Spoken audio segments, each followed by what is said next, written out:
Dama pa rin ang marami nating kababayan ng pinsalang iniwan ng bagyong Lawin, partikular sa mga lalawigan sa norte. Kabilang dito ang kawalan ng supply ng kuryente at kakulangan ng malinis na tubig. Narito po ang report.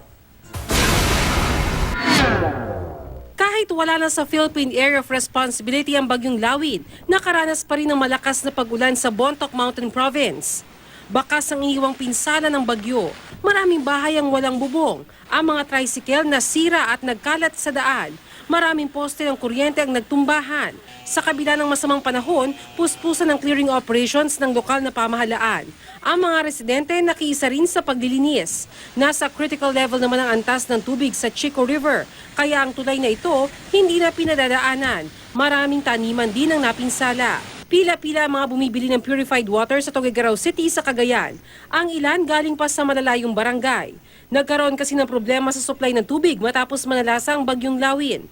Ang tindahang ito ng tubig, 10 piso ang itinaas sa presyo kada galon. Paliwanag ng Metropolitan Tuguegarao Water District, maraming tubo ang nagkatagas. Nagkaproblema rin daw ang mga generator set kaya naapektuhan ang supply ng tubig. Sa buong lalawigan ng Cagayan, aabot sa mahigit 25,000 residente ang inilikas. Tuloy ang pamamahagi ng tulong ng GMA Kapuso Foundation sa mga nasalanta ng bagyo sa ilang lugar sa Cagayan, gayon din sa Isabela at Pangasinan. Sa Abra, halos 400 bahay ang nasira sa pagdaan ng bagyo. Ayon sa lokal na pamahalaan, marami sa mga ito ang nawalan ng bubong o di kaya'y nabagsakan ng puno. Sa kabila nito, pinili ng mga evacuee na magsiuwian sa kani-kanilang tahanan.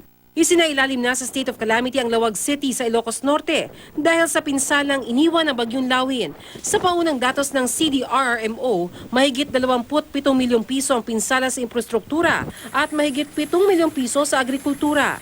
Dahil sa dami ng ulang bumuhos, nagmistulang lawa ang maraming palayan. Tuloy rin ang pamamahagi ng relief goods ng lokal na pamahalaan. Matinding pinsala rin ang iniwan ng bagyo sa agrikultura sa Benguet.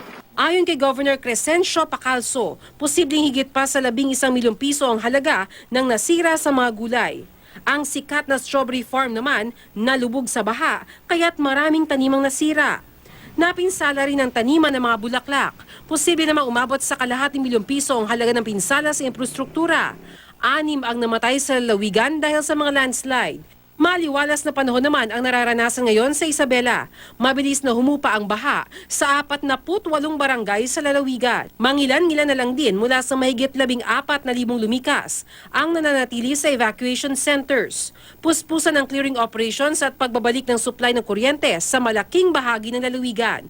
Nananatili namang lubog sa baha ang 3 barangay sa Kalumpit, Bulacan matapos ang mga pag-ulang dala ng bagyo. Damay sa baha maging ang evacuation center sa barangay San Miguel kaya pilit nagtitiis ang mga evacuee roon. Ang ilan sa mga evacuee nagtayo na lang ng tent sa gilid ng highway para may matuluyan. Nananawagan naman ng tulong ang mga nasalantang residente. Bernadette Reyes, GMA News.